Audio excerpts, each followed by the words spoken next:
Alright, a new session of Arcanum. Basically the day after I recorded the last session. It's funny. It's maybe 5:35 this morning. I woke up, took care of my morning business, and said, I got some time to record, particularly since it's been raining here for the past 3 days. Not too interested in immediately heading to work early. Well, so I'll get some recording done. Now, do I want to do easy, the pacifist run? Nah, that'll take effort. Do I want to finish up Half-Minute Hero? Nah, wasn't that excited about the game. At least the mode I was playing. How about Hitman? I'll have to do the Li Hong assassination. Well, what about Arcanum? Sure. For one, it's the least horrible option, and I actually enjoyed myself last session. Enjoying playing this game. All the last videos have been made public. So we'll see whether my attitude changes towards the game in this session. When last we left off, well, we're here in Toronto. We're just outside P. Schuyler and Sons. We've just recruited Magnus to the team. We have a wide array of possible quests to do. And maybe I'll get around to them, maybe not. I mean, this game goes up to 50 levels, I think. We got a plethora of activity ahead of us. 71 kills. The most powerful is a ruffian, the least powerful is an ailing wolf. Simon Farkas, the man whose shack I slept in, he's still the most evil. I'm alright with that. Anyway, we got Magnus here on the team. How can I help you? I have a few questions for you. What do you need to know? I'd like to know a few things about you. Alright, so level 8, as noted before the last video, he's one level ahead of us, and you can scroll between your followers pretty conveniently. Looks like he errs on the side of good as well. He has a above average for most of his statistics, except for charisma, which I imagine doesn't matter that much for him since he's not going to be a leader type. He's got some skill in dodge and melee, and some basic skill in all the technological disciplines, which slides him down to technological aptitude. Now, does he have any of these things? Okay, he does have some smithy assistant, which allows him to make pure ore from iron ore and steel. Oh. Yeah. He will allow us to take care of a quest given by the Smithy in Shrouded Hills. He also is capable of making some spike traps and some trap springers, so long as I supply him with the necessary ingredients. Alright, cool. It's good to know. He is very stout. Constitution helps in that effect, especially compared to Virgil. But you know, Virgil only has one fewer hit point. And Virgil's got some power of his own, which is nice. He can halt Poison Man. Do you pick up any of these other magical disciplines, just to make sure? Alright, no. You gear yourself more towards melee, which is useful. I could certainly do with picking up some skills. The Willpower 20, basically the capstone benefit that you have for having a willpower of 20, is that you are immune to any spell that allows a willpower saving throw. And I looked at all the spells that allowed a willpower saving throw, and I went, you know, who could say? I think I would be better served. I definitely got enough willpower to grab the 4th tier spell, which is at level 10. So I think I should diversify. I'm looking into getting the Haggle skill, if only because it builds off of willpower. And I don't know... Now, I'm used to playing games where money's not an object. You can just keep finding trinkets, but maybe the Haggle skill, could play in a role in like some skill checks as well. I don't know. I'm looking forward to seeing, and you know, it does tie into my skill. Having some Haggle, you know, at least some just basic, you know, background in it, could, you know, prevent me from getting shortchanged. You know, I've sold a lot of items thus far, and they've all made great deals at my expense according to the manual. And I know I'm almost 5 minutes into this, and I haven't actually played. According to the manual, You can actually build up a better reaction, like a better opinion with merchants, just by making them a lot of money from all the stuff you sell them. Similarly, they can get sick of losing to you in gambling. But, alright. That's enough talk, staring at the menu. Let's actually talk some more with Magnus. How can I help you? Let's hear things. Magnus here has a Rowan's Almanac of all things Dwarven. He has a bracelet. It's cool. Mysterious Dwarven gauntlets. Right. He made mention of those. It's cool. It means you can carry stuff for me, though. And I like the ability to carry stuff.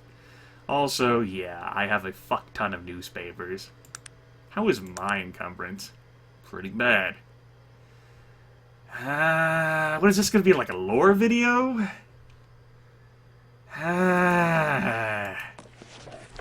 Garingsburg heist. Painting stolen. Thieves still at large. Late on Tuesday evening, the mansion of Mr. James and Mrs. Evelyn Garingsburg at 37 Devonshire Way was broken into by thieves and ransacked, according to sources close to the family. Among the many items stolen was the famed Kerrigan and Persephone, painted by Bizarro. Sold last year at Renaud's for a reputed 50,000 gold pieces. The painting was the showpiece of the Garingsburg Gallery. Mr. Garingsburg, a long-standing member of the Wellington Gentlemen's Club, had this to say: "You can be assured that the perpetrators of this heinous crime..." Ugh, my. Garingsburgs have offered a 300 gold piece reward. Alright, so Garingsburgs. That could be useful. And you can pause and read the rest of that your own. Magnify your fucking screen. We got here. Elven tombs discovered. I was given this to tie into one of the quests I already received. Discovery of tombs in the Morbihan Plains by learned Professor R.I. James, cause of much excitement. Set to embark on an expedition. Exquisite example of prehistoric elven funerary art. Alright, these tombs conclusively prove... I don't have the patience or the eyesight required to read these amazingly detailed things. Okay, it's cool. Of course, tax increases, blah blah blah. Train wreck. On Friday evening, the Brackington line was derailed by magical influences, and injuring numerous bystanders and passengers. Incident followed an attack on Councilman Edward Willowsby and Tullen Mage Perryman Smythe by local bandits.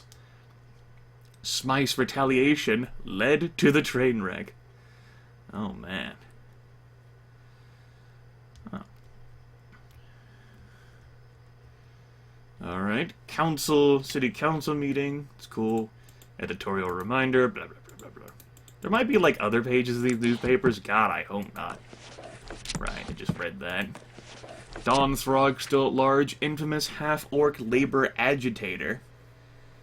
Okay. It's pretty spiffy. Throg's been nothing but a troublemaker. Any sightings of Throg should immediately be reported to the guard at once.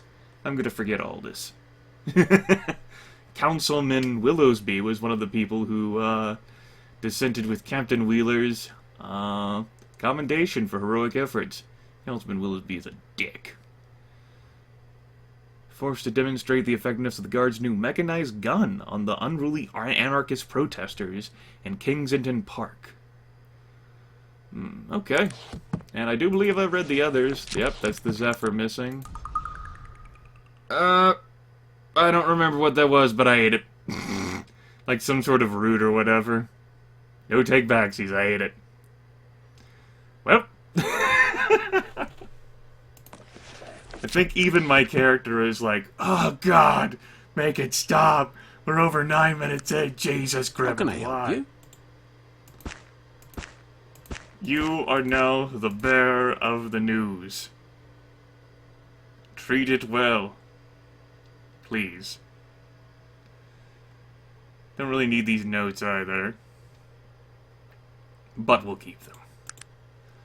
Can I, like, read this? Hey, get that over. I didn't say you could go and take my personal property. That's a special book to me. Magnus, what is this? Rowan's Almanac of all things Dwarven. Ah, yes, that was a gift from an old friend. Bloody useless thing.